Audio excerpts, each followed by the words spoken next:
একদিন গ্রামের মসজিদের ইমাম সাহেব নামাজ শেষে মসজিদে বসা ছিলেন। এমন সময় একজন লোক এসে তাকে জিজ্ঞাসা করল, হুজুর, আখিরাতে কবরের শাস্তি থেকে বাঁচার জন্য আমি কি করতে পারি? ইমাম সাহেব তাকে বললেন, এমন একটি সহজ আমল আছে যা করতে তোমার খুব বেশি সময় লাগবে না, কিন্তু এর উপকারিতা অপরিসীম। প্রতিদিন রাতে ঘুমানোর আগে সূরা মুলক পড়ার অভ্যাস করো। লোকটি আশ্চর্য হয়ে জিজ্ঞাসা করল, হুজুর, কিভাবে এটি আমাকে রক্ষা করবে?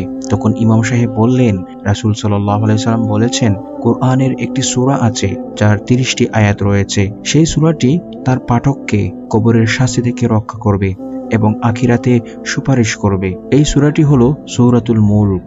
এটা শুধু কবরের শাস্তি থেকে রক্ষা করে না, বরং আল্লাহর প্রতি আপনার বিশ্বাসকে আরো মজবুত করবে। ইমাম সাহেব আরো বললেন, যদি কেউ নিয়মিত সূরাতুল মুলক পাঠ করে, আল্লাহ তাকে আখিরাতে বিশেষ মর্যাদা দান করবেন। প্রিয় দর্শক, কবরের শাস্তি থেকে রক্ষা পাওয়ার জন্য সূরাতুল মুলক আমাদের জীবনে অত্যন্ত গুরুত্বপূর্ণ একটি আমল। এটি আল্লাহর সার্বভৌমত্ব এবং তার অসীম ক্ষমতার কথা স্মরণ করিয়ে দেয়। এই সূরাটি কিয়ামতের দিন আল্লাহ পাক রব্বুল আলামিনের সাথে সরাসরি তর্ক বিতর্ক করবে আমাদেরকে জান্নাতে নিয়ে যাওয়ার জন্য। সুবহানাল্লাহ। এই সূরাটি আমল করার নিয়ম হলো, প্রতিদিন রাতে ঘুমানোর আগে সূরাতুল মুলক পড়ার অভ্যাস করবেন। এটি মাত্র 30টি আয়াতের একটি ছোট্ট সূরা।